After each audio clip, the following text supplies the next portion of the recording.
Welcome once again to the program, How to Control Your Emotions. And I want to discuss with the audience, and I invite the TV audience to sort of involve themselves.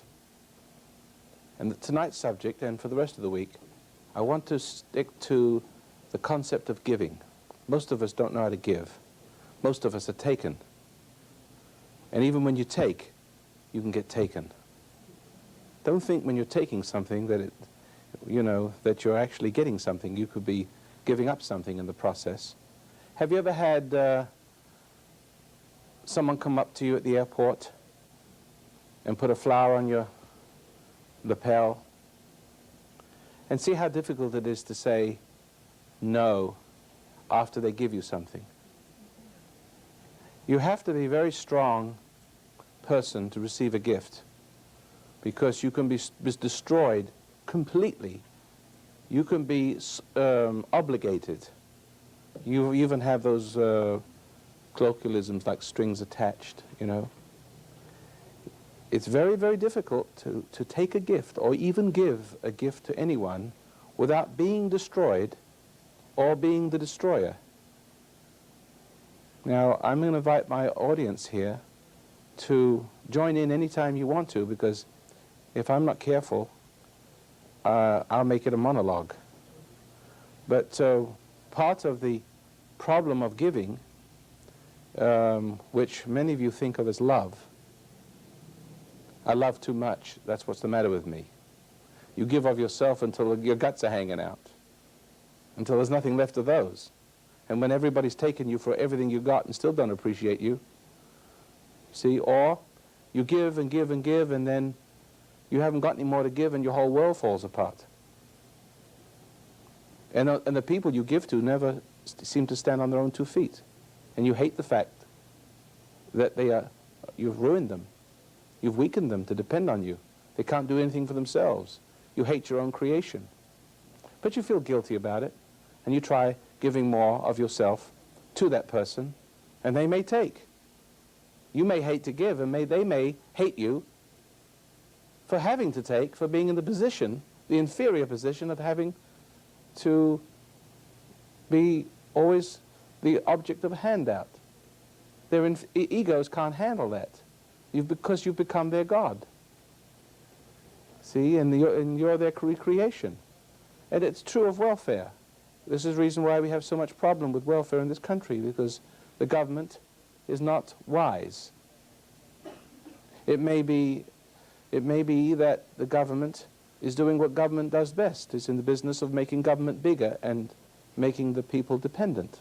Robbing from Peter to pay Paul, and ruining the person, the taxpayer, who has to give, destroying, making a person give, obligating them to give, and then taking, like Robin Hood, but not quite like Robin Hood, and giving it to the poor. Now you have more poor than you've ever had before.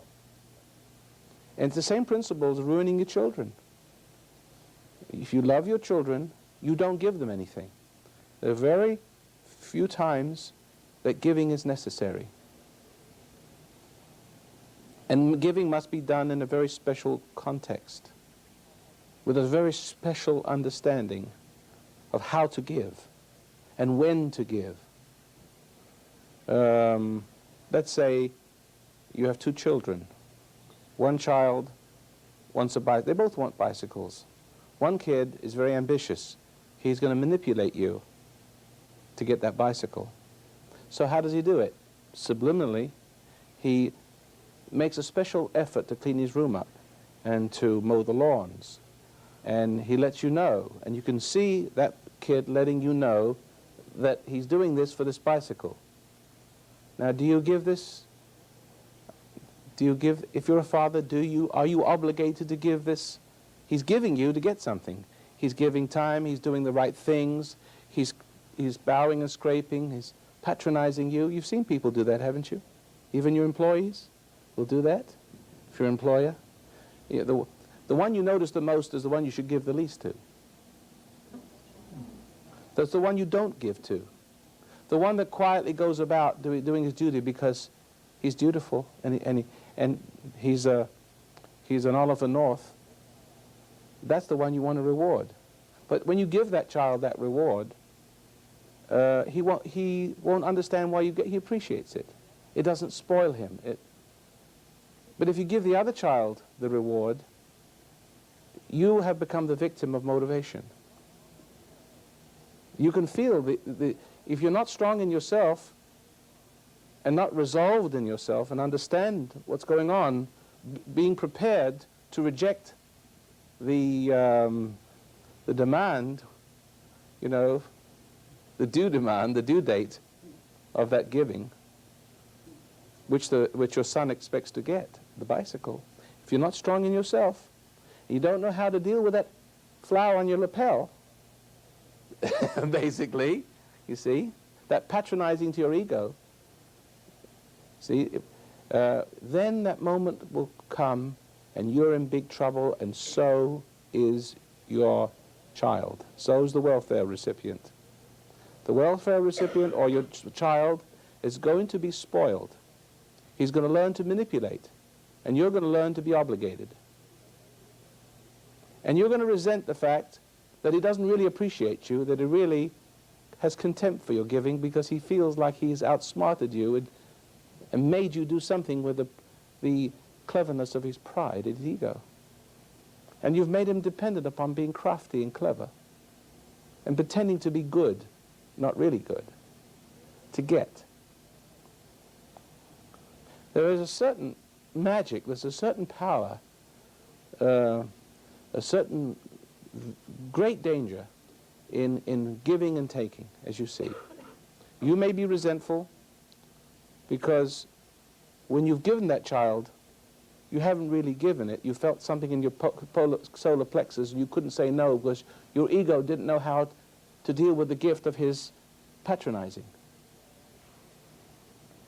Your ego, you put a flower in your lapel, even that stupid little flower, the minute you take that free gift, it makes you into a little bit of a king. And if you're not strong in your ego, the fact that you receive, only kings get something for nothing without any reason whatsoever, just because they're kings, right? Only the moment you accept that, you don't understand the subtle movements of your psyche, the energies, the subtle currents of thought and feeling, the spiritualness behind it. But the truth is, unless you're centered, unless you have passed the test of pridefulness and come to something called humility, which is being grounded in what I know to be reality, where it can be obligated by nothing, motivated by nothing, controlled by nothing, see, and does not give without good reason, and does not reward, and does not spoil, that knows not to spoil, because the idea of a person spoiling, when you come right down to it, the idea of a person spoiling is to create the dependency, to create, when you give a person a gift, let's say you're giving somebody yourself, and you start out the process of being too easy with your money or your favors. What is the idea of that? But when you are the one that starts it out, right, not the one that's being manipulated and end up, you see, but you're the one that starts it out. The purpose is to weaken that person so that all comes from you, that his pride and who he is and what he thinks of himself comes from, and that you could put your will in him so that you can make certain demands on that person. Even if you're giving sex to a man, you're giving him something that he doesn't deserve, that he has no right. Every woman knows about how you hook a guy by just giving him the free marijuana cigarette. Whatever it is that you get free, see, does something, especially marijuana and especially sex. It does something to someone's ego, doesn't it? It's a little more than the flower does, but you see how the flower works too. A nothing thing like a flower in the airport. You don't have to say no to it. You should have said, no, does this flower obligate me to buy your books? That's what you should say. And if the person says, no, it doesn't, then you listen to what they have to say, and then when they say, would you buy our book? You say, no, thank you. And you see the frustration on that person's face. And you feel perfectly calm about it. Now, I must assure you can do that with other things, because it's not taking a flower at the airport and having that condition set is not an immoral thing. Let's say sex, or taking money from someone and giving money to someone to make them dependent. The sex thing perhaps would be more, and the marijuana thing would be much more a obvious moral disorder. A much more obvious sin. In other words, you cannot take the sex at all and say to that person, am I obligated? See? And you cannot take the marijuana cigarette, and because you'd be stupid. It is a forbidden thing. You're going beyond a certain boundary. Those things are explicitly handed to you to build your ego. And only you will only cross that border to receive the ego boost, the fix. Once you have crossed the border, you see, then the person will go on giving, but you start to experience the power of their will. They start to demand, because now you're dependent on, you're cut off from your own evolution of finding things for yourself. You see, now the source of your well-being, of who you are and how you think of yourself, and what rewards you get in life, is totally involved with a person serving another human being. You can't serve two masters. You serve God or Mammon. You cannot serve both. You see? Now my idea, of course, I've got to be very careful with you people. I'm in a dangerous position. You give me money. And it's very dangerous because it could give me power. I could give you something also and give you the illusion how wonderful you are when you're really not. That's what's wrong with the churches. That's what's wrong with Jim Baker. That's why he turned into a fruitcake. And that's why everybody's half-baked is around him. See? And you see it, don't you? So, any questions? No questions? No questions? All right. Because I can go on for hours and hours, but the danger is that I talk too much, and I don't have a dialogue with my audience, because I can sort of sit here and go on forever. But I like to dialogue with you because it gives me more opportunities to, to share. Go ahead and make it clear. How can you give a gift honestly? How can you do it in a proper way? Well, it's very difficult to give to people because, see, most people with their unwashed egos, their unsaved egos, are very unsavory beings. They're very selfish. And most people only give to get.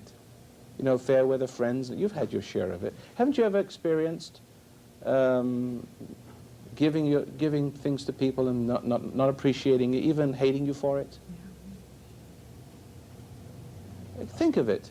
You see a person who has a need, you take them into your house, and instead of helping them, they start to sit around the house and drink beer, and instead of becoming better and going out and working, they start becoming dependent, and they start acting like a king or a queen, right? And then you start to be resentful. You see, here I am trying to help this person, he's taken over the house. Who understands what I'm talking about? Just about everybody, right? And you don't understand because you think you're giving from the goodness of your heart, but you're not. You're not giving, you're being taken. In other words, you feel sorry for that person. You have an idea of goodness, but you don't know how to say no to demand because your ego is involved too. You've always given to get an image of yourself, or you've given so that other people are obligated to do what you want them to do. You also give so that, to get the idea that you are a good person. And you think you're a good person if you help people and then they give you appreciation. If they give you appreciation, you glow like a little lamp for a while, but then you're addicted now for the idea that you're a good person by giving to people who are becoming worse. So when they get worse, what do? You start to be frustrated. They're ungrateful, you see, and you feel like you've been betrayed, But perhaps you think to yourself, well, I haven't been good enough, therefore I'll give more. I've experienced Okay, all right? of that. And then you give more and they get worse. And then they start to hate you for it because they sense, well, they don't have respect for you because they see that you're weak. And they can get what they want from you. What they really want for you is to say no. Everybody else is given to them the same way. That's why they're so damn weak. See? They've developed this power, this, well, as we say in Hebrew, Jewish, the achanebish look. In the nebuch, you know, feel sorry for me. And they can, and as a matter of fact, the more sorry they are, because you're making them sorry, the more you help them, the more sorrier they become. They don't know what to do with the money you give them. You make them feel inferior. Even, so in other words, the only way they can get it is to put a long face and to make you sorry for them. That's the only way they can ever have anything, because they have no roots, no tap roots inside themselves. There's no independence, there's outdependence. But that's the way they've learned to feel like a king. But this king is, in one sense, is a king, in another sense, is a pauper. So while he's getting something, he feels like a king. But the morning after the night before, he feels the inferiority of not being able to get for himself. And he starts to become violent. Spoiled children become very violent. Because after a while, when you give them and they become dependent, it's welfare, and it looks like love to begin with. Oh, thank you, Mommy, and you give them a sports car, whatever it is. I don't care what it is. It looks like a love relationship, but after a while it begins to be seen for what it is. And that person starts to feel like a king, but now this king that you are supporting by giving, because you're trying to make yourself like a queen, see? Making that person dependent upon God. You see? But the point is, it's backfiring. You're recreating something, a monster. And this king, you're giving him something for nothing. He's now become dependent. Sometimes he has to do what you want him to do, and he hates that.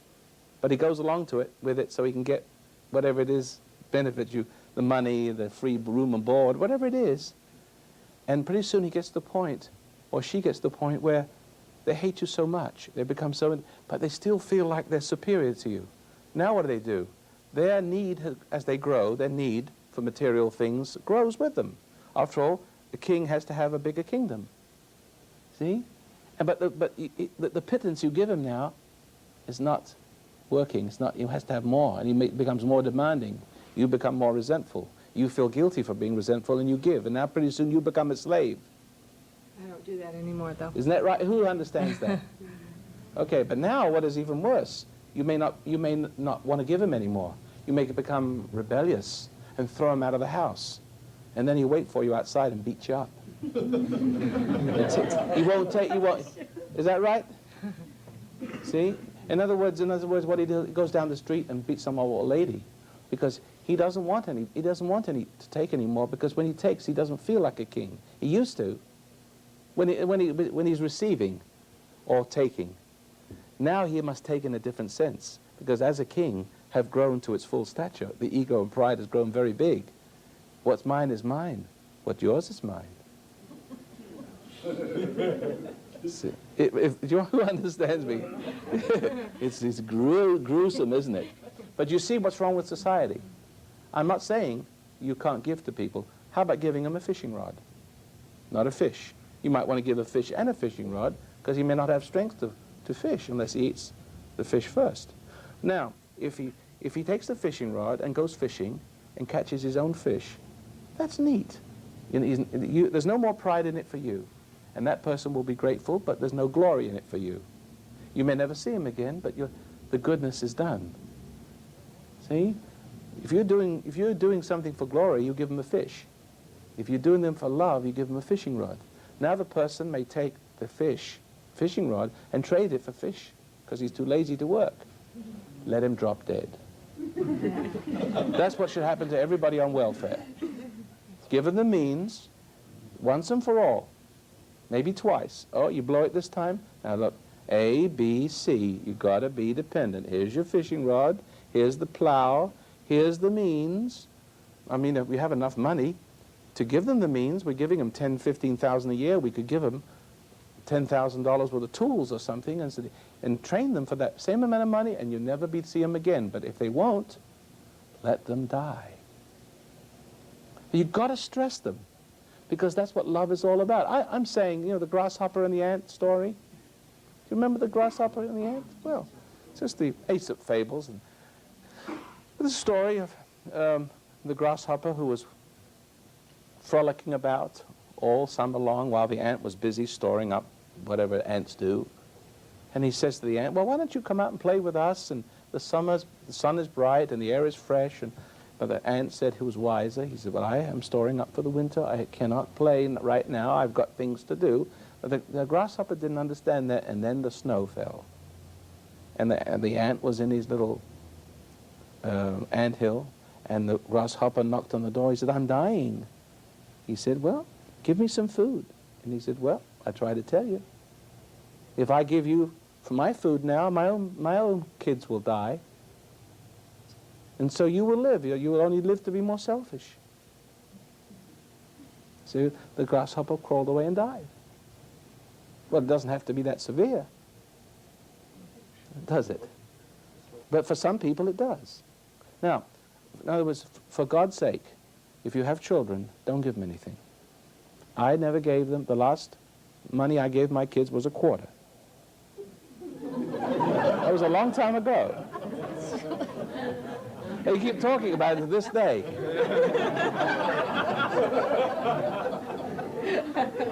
So, I mean, they were hungry. I mean, I said, well, look, if you double the quarter, I'll double that. Up to $11 it was. And then they had $11 capital. And you're going to have to find a way, because you're not going to get any more. And you're going to have to find a way to make that double again. And in other words, you're going to be self-supporting, like Oliver North's CIA outside activities. Self-sustaining, self-actuating. So what they do? They found ways. They traded watches in school and bought and sold. And one time I remember they did a Halloween thing, and they brought all the candies home, and they ate a few, but remembered my principal, and when all the kids' candies had all been eaten, several weeks later, they went to school and sold the candies. And so now the kids, all of them are entrepreneurs, doing very well. They've learned to put the taproot deep inside themselves and dredge up the answers to everything, so that it is God who gives, for obeying his will, being sensible. I have food to eat ye know nothing about, right? See, in other words, the whole idea is to do the will of the Father. And then the Father, just like in my opening remark, it is him, this invisibly, brings all this good to you. Just do what's right, and go about your business, and be thrifty. Don't play the game of giving to get, and getting to give, you know what I mean? And getting to get, you know. Just be careful of all that. Don't indulge yourself in anything. Don't give yourself things, because you can spoil yourself. Right? Yeah. So do all those things, and pull your belt tie and deny yourself. And resist the temptation, you know, to give others. Because when people come around, this charity, that charity, there's always put pressure on you to give.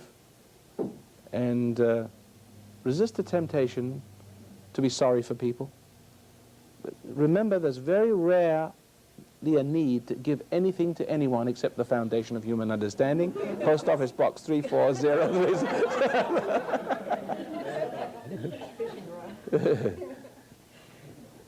You understand the point? Well, can you hold the question till the next segment? Okay. Who understands the principle? Good, I'm glad to see it now. Are you relieved now of the game of giving and getting? Well, what are you going to do when people start to put the make on you? What word do they use? Is that the right word? Pressure on you. Put a heavy hand on. There's words for it. I don't even know. I'm not very good at that. But you just learn to say, you know, like I said to a fellow one time, I was in Miami. I was about 22 years old. He says, lend me $50. I want to go to the racetrack. I said, what do you want to use for it? I want to go to the racetrack. I said, you want to take my money, invest it. He says, well, I'm not going to do it. He says, well, I thought you were my friend, because I was sharing. He was giving me a little shelter at the time. I said, I'm not going to do it. I'm not obligated if I'm your friend. And besides, I am your friend, that's why I'm not going to give it to you. Go find some other friend. You sucker him into it. But I am your friend because I think it's wrong for you to ask me for money. I know you're giving me shelter, but I'm not obligated, you see, because I'm more mature than that. If you're being kind to me, why am I obligated? If anyone's really kind to you, why are you obligated? So that's why you have to be strong in yourself. When people are kind to you, if they have no motive but being kind, then they won't be disappointed if they ask you something and you don't give it. But the evidence of the motive is when they are kind to you, then they tap you for that obligation, for that favor, and you say no, and they get frustrated. Like the girl with the flower at the airport. In yourself, you know, when people are kind to you, if you're strong enough to receive the gift, when it comes time to collect, you don't have to. You can if you want to, but you're not obligated. That's maturity. And it's good for both of you, you and the person. Learn the disciplines through the material which will be flashed on the screen, the 3 cassettes in the book, and how your mind can keep you well. That's the name of the material and the 3 cassettes that will teach you how to have that discipline of mind so that you won't be controlled by other people. Thank you, and please support the program, otherwise we won't be able to stay on this station. And the announcer now will clue you in as to where to write. Thank you. Welcome once again to the program, How to Control Your Emotions. And I've been talking about giving. And I have said in the last program, to sum it up, that giving is a noble thing, but it can be a very dangerous thing. It can be a very debilitating experience, very dangerous indeed. And that you could be giving your substance. There are people in history who have been made saints by the Catholic Church. You know, there are people in India. They walk around, I think they're called the Untouchables or something, I don't remember. They walk around naked and have no earthly material things at all, because they feel ennobled by having nothing, by giving all away. That some of you will give the shirt off your back, and you think, you know, what a wonderful person you are. You give and you give and you give and you give, and when you become such a giver that there's nothing left, you even give the substance out of your soul, which is often is the case, then you become a saint. And this is the kind of person the Catholic Church makes into saints. Not really good people. And who, I mean, how could you, it's silly. God, the churches don't make saints. God makes saints. You don't elect a person to be a saint. It's not a political event. See, you understand there's something wrong with that. Oh, what a wonderful person he's given his eye teeth. He give the shirt off his back. We encourage weakness. The takers, once you have a person who finds martyrdom, glory, and self, you know, being self-sacrificing, once he sees that weakness as love, and you encourage that person to keep giving and calling it love, not for the weakness it is, you can feed, you can actually exist and become rich out of his poverty. And of course, one person can't get rich out of one person's poverty, has to make a lot of people poor, like Jim Baker. Very similar principle. All the evangelists do that. See? The government does it too. Except you don't give, you're taxed. It's voluntary, you know. But if you don't volunteer it, they come and take your house away.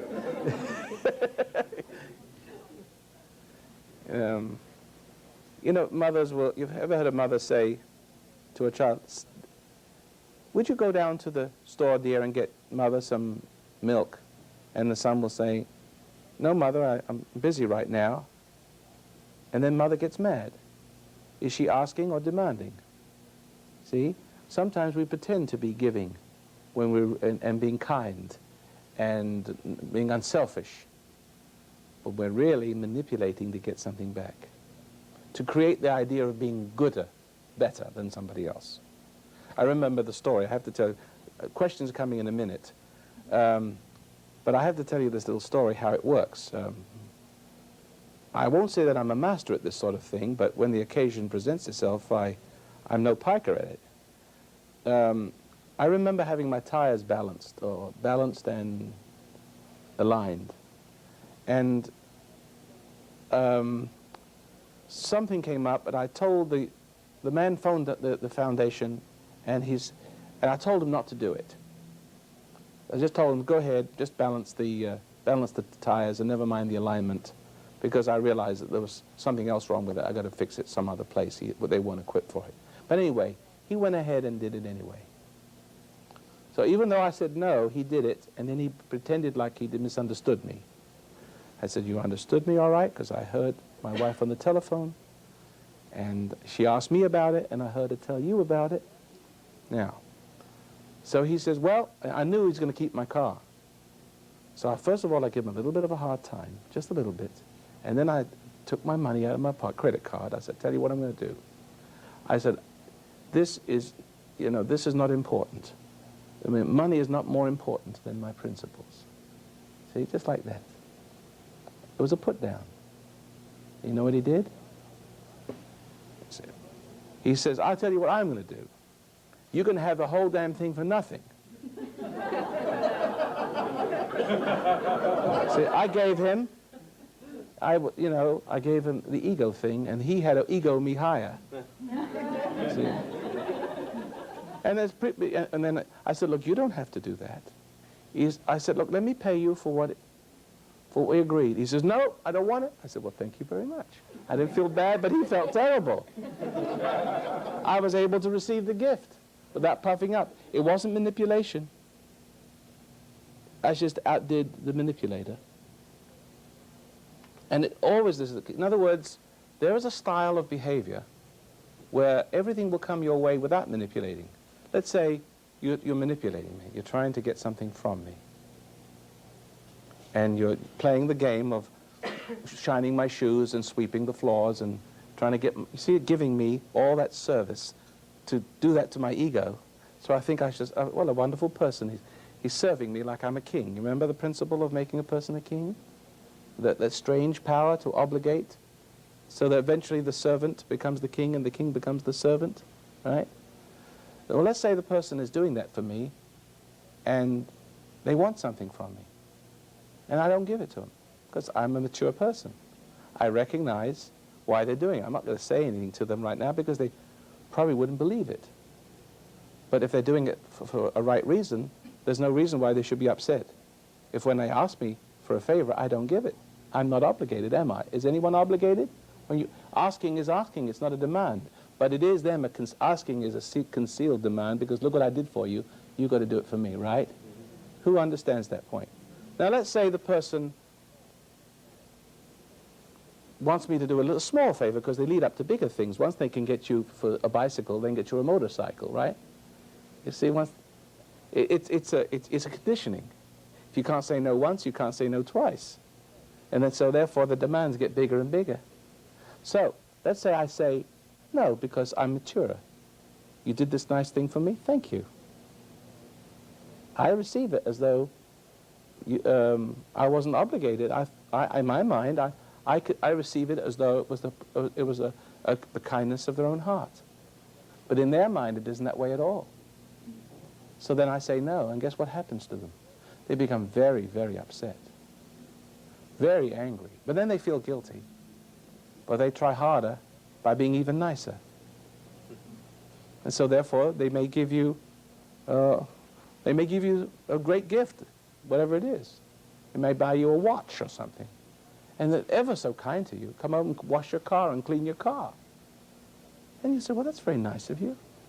But then they make this demand on you, but you don't have to do it, because you know at that point when they start to get upset that it really was not a kindness at all, but you're trying to make them realize it. Now, the greatest kindness that you can do for people is to make them realize what their motives are not pure, because that's the only way they could stop. No one's ever been able to do that before. That's the kindness, is not giving. The kindness is Kindness is in not giving, more so than giving, saying no. And you could get very rich, because if you're really good at it, you could become very successful, because the devil will try to control you that way. Let's say I'm in business and I don't have that much ambition, and you put a stick and carrot in front of me, and I'm not that interested, but you want to sell me very hard, and then you start to make it easy for me. After a while, if I'm not interested in what you have, you start to get frustrated. If you can't tempt me, then you start being nice to me and make it easy for me. Well, then you're making it easy for me. You're giving me all kinds of things to weaken me, so the next time I'll do business with you your way. Follow? But I'm not. So you can find that when people try to manipulate you and motivate you, and you know how to play the game, but you're not motivating them, you're not playing the game, you're just letting them do whatever that is they want to do for you, but don't feel obligated. That's the strength of character. What happens is it turns around, and the person who wants to manipulate you can't manipulate you, becomes so frustrated, they can end up being your servant. They can end up making you rich, trying to make you weak. Remember how when you're giving a person things, the person who is serving you is actually giving you to try to make you weak. You see, hopefully to get to you, but nothing can. But that's how dictators work. That's how Ayatollah works. That's how all people who are powerful, they work, but they work at it. You can still be equally powerful and rich, utilizing the manipulations of others and their guilts, you see, and not feel guilty for any of the things they give you, but never giving anything to them. But then you'll be rich, and when it comes time for you to give in a charitable way, you'll be able to give their money to other people properly. See, you'll have enough, but you'll never be taken. But look at you right now, just look at you. Most of you are not very well-to-do. And if there are any people well-to-do in the audience, it's not because they are really good people, because they're manipulators and they know how to obligate, they know how to weaken, give to get. And most of you, all of your lives, you've lived your life giving and being kind and being thoughtful and not being able to say no to the March of Dimes or whatever it is, the Cancer Foundation and the Boy Scouts cookies. Whatever it is, you don't know, you have this bleeding heart quality, and you think of it as goodness. And you're always poor, and somebody else is always getting rich. And you think of this weakness as goodness. And of course, the advertising campaigns always allow you to think that you Americans are great and charitable people. But the truth is that you end up your life with very little to show for it. You have children who are ungrateful. The mother scrubbing the floor to send her 2 children to law school and to be a doctor or a dentist. And guess what? She's still scrubbing the floors, and they're a doctor and dentist, but they look at their mother, some Neanderthal ape. What is the mother scrubbing the floor? Do you think she's really good? She wants to be proud of her children. She wants to give everything. She gives off the shirt of her back.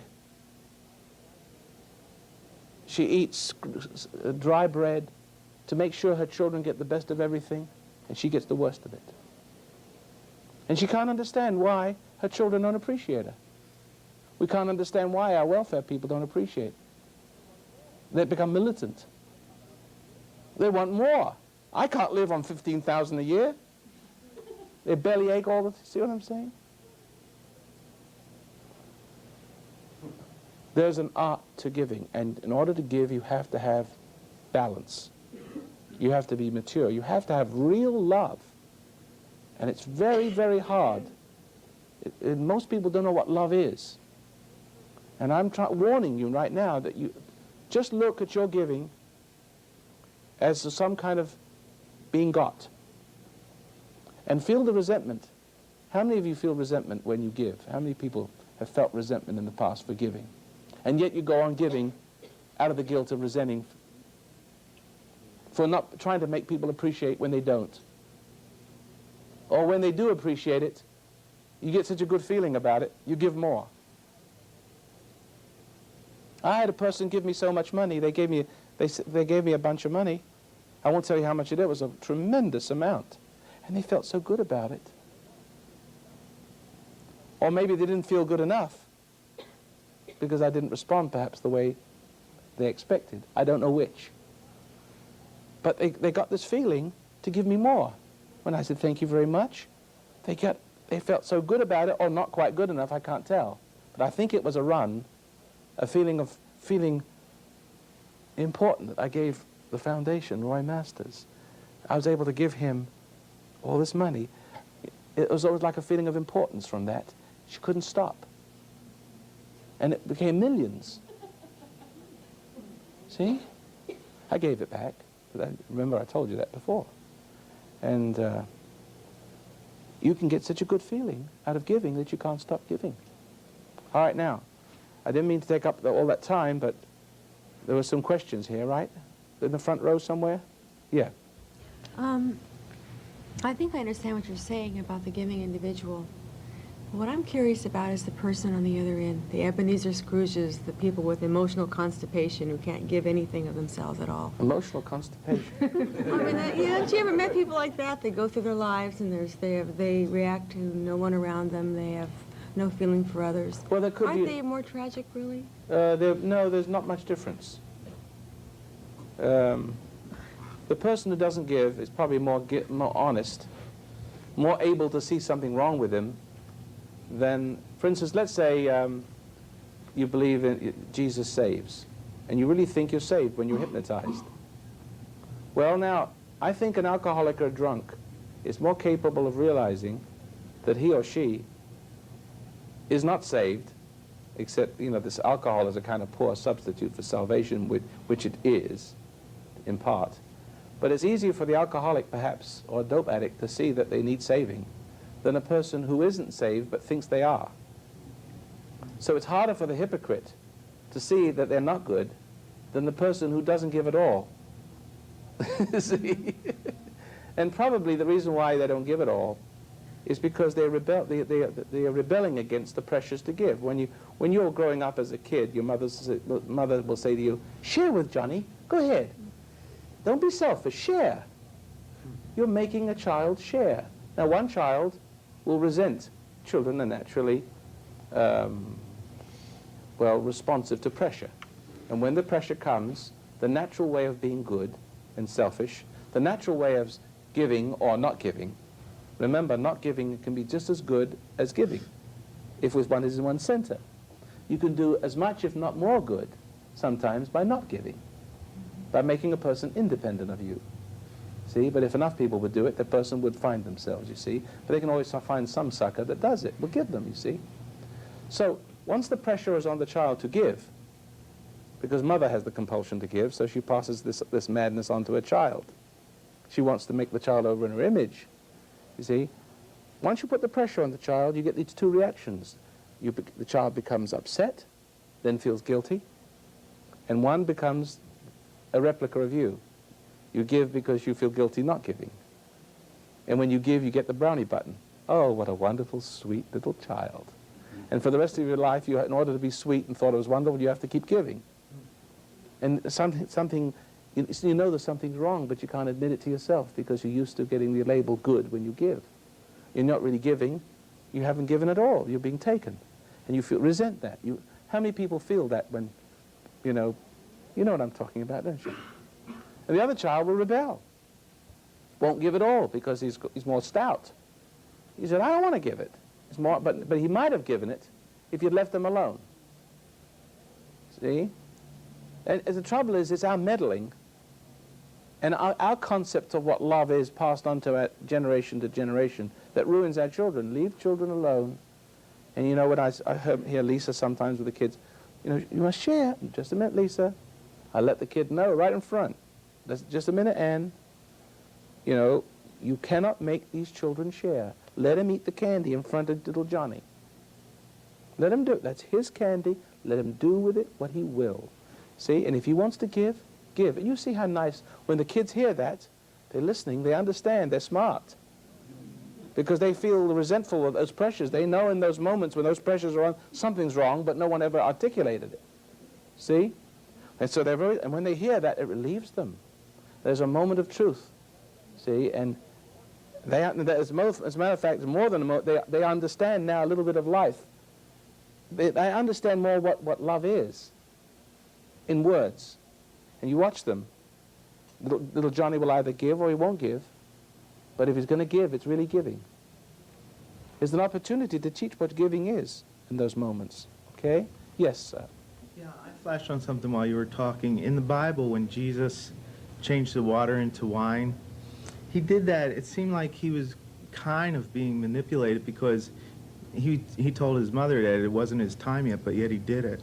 Now I was wondering how... It wasn't time to change water into wine? Well, in the Bible it says, "Why do you ask me this, woman? It's not... Don't you know it's not my time yet to start doing I think you got the quotes mixed up. But the point is, I think the point is fairly well taken, and maybe I can pick it up from there, Okay. is that he did, when he was talking on the side of a hill, you know, it was getting kind of late and everybody was hungry, so he took loaves and fishes and he made a whole deal out of it. And he fed 5,000 people. And there's still plenty left over from 3 loaves of fishes, which is a miracle. But he wasn't in the welfare system. He just did that because it was appropriate. You don't let people go hungry. But the point is, if he would always be there to give them loaves and fishes, they wouldn't find the miracle for themselves, because everybody who... do you see, if everybody could come for welfare and depend upon him, they couldn't develop those same characteristics, those independent, those miraculous powers themselves. Who understands that? Otherwise, this poor is always there. Why didn't he just stand there and just keep making loaves and fishes for everybody continuously? Have a production factory. See? There's an appropriate time to give, and there's an appropriate time not to give. Most of the time, it's better not to give anything to anybody, except the foundation of human understanding, of God. I forgot the post office mug now. There's appropriate time. And that might be an appropriate time to talk about our relationship too. Because if I'm giving you back to yourself and not making you dependent on me, and you know that I have expenses in order to do that, there's something wrong. Because what I'm bringing you is back to honor, bringing you back to your own conscience functioning. And I'm not pressuring you or obligating you or motivating. For all the more reason, you should find your own time and your way to do what's fair. And so that the right hand doesn't know the left hand is doing. So I don't have to know who it is that gave the money. So I can treat you all the same. Whether you give $1 million or a nickel, I want to be able to talk to you the same. Okay? Yeah, I want to know, how does doing unto others as they've done unto you fit in with that? Do unto others? Yeah. Like if someone gives to you, what is so wrong with giving in return? For giving for Christmas, let's talk about giving for Christmas. See, I would never think of these things if we didn't bring it up. Because that's giving and getting, isn't it? The worst thing you can do is give for Christmas. Because none of you, there's a perfect or imperfect example of what's wrong with giving. A perfect example of what's wrong is that when Christmas time rolls around, what do you feel in your gut? I mean, no one really wants to give, but the radio commercials are setting you up to know that Mama is going to give you a gift, therefore you have to give her a gift. It's much better for you to be... It's no good for you to be obligated to give somebody for Christmas because someone is giving something to you. It is bad to be motivated to give by subtle means or fair means or foul. Dangerous because it robs you of grace. It is not giving, but being taken. It had nothing to do with the natural order of things, and it destroys the natural order of things. It gives the people a false idea of, oh, thank you, dear. Oh, it's so wonderful. See? And also, here you are giving a person something they don't even need and don't even want. And they give you something that's useless. And what do you get is a headache with bills that you have to work half the year to pay off. Before Christmas, the hospitals empty out because everybody feels a little better. And after Christmas, the hospitals are fuller than they ever were. with depression and look at the rudeness at Christmas time. Everybody's struggling to fight the last minute. I've got to get something. I don't want to feel guilty. I don't want to be caught with my pants down. No, the nicest thing you can do is to don't have Christmas. Don't have a Christmas tree. Don't have Christmas. It's all heathen anyway, but the point about giving is the nicest thing you could do is to write a letter or call all of your friends and say, I don't give anymore. Therefore, you don't have to give to me. That's the nicest gift. Who feels that, Barry? Look at that. Why did you have to wait for me to be your savior? Why couldn't you realize it for yourself? But I've simply confirmed what you know is in your heart already.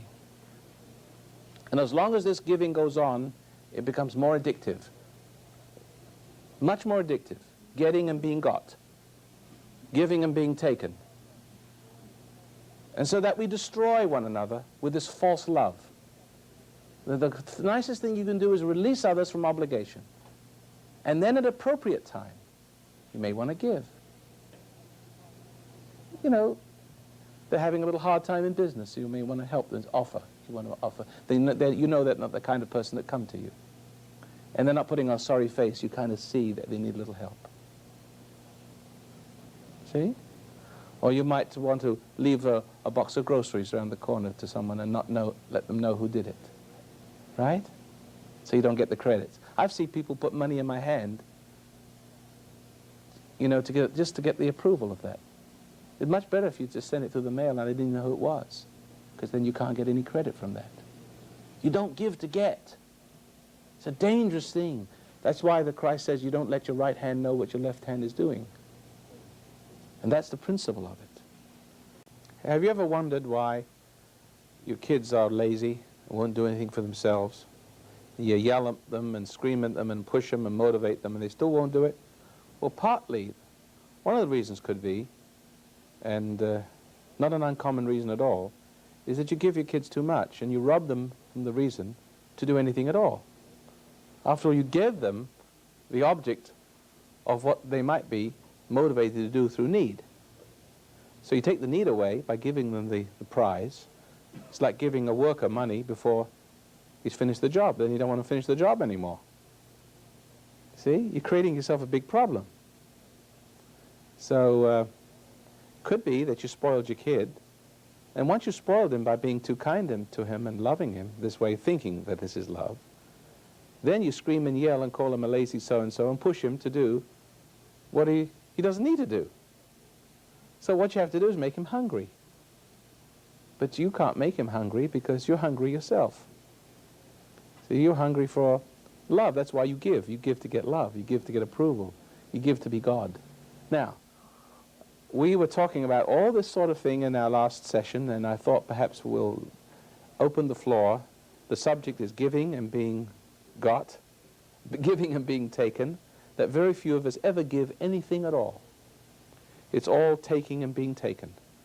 All right? Now, I'm glad I waited until just now, because it wasn't until toward yesterday's session that I realized what I was giving to my daughter and the way that I was giving it, because she needed some money.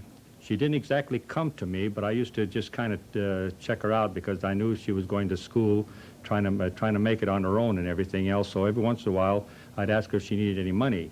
So she said, yes, I need some for a little while. And I said, okay, for 6 months or so. But I realized that when I was giving it to her, I was also telling her, hey, why don't you ask me whenever you want it? Just ask me. Don't be afraid to ask me. yes. And I think that I was tempting her. Yeah. You were tempting so her. And I realized that now toward the end of the yesterday's Good. program that's Very what I was good. doing. So at first, when I was going to get up to talk, I was just going to say that I was doing a big deal, you know. But I realize now that I was tempting her. And however, now she says, no, I don't need any more, and that's it. But I know that I still got kind of a little twinge in there that I still wanted to give her, you know. Yes. So, but I'm working on that. You're tempting people to become dependent on you. As a matter of fact, some parents resent their children's independence. They resent that independence, and they have problems. The parents will push food on the kids, or they'll push education on the kids. They'll push the child to do the very thing that they would naturally be inclined to do, like eat or play the violin. See? And then they start to rebel against the very thing that's good for them. And then they want to give them. They want to keep, but the kids will want to be independent. They don't want to take it. They sense somehow there's a little trick to this. Children are very smart. They sense the will of the parent. They sense the kindness is phony. Don't you sense it? You don't have to be a kid to know it. You probably recognize that all your life. The kindness is phony. They want something. When they're being nice to you, what do they want? So the kids will back away from those parents giving. As a matter of fact, wealthy children may run away from parents who are too good for them, because they sense it robs them from their own evolvement and involution. They sense it's destructive. Yes. In a situation where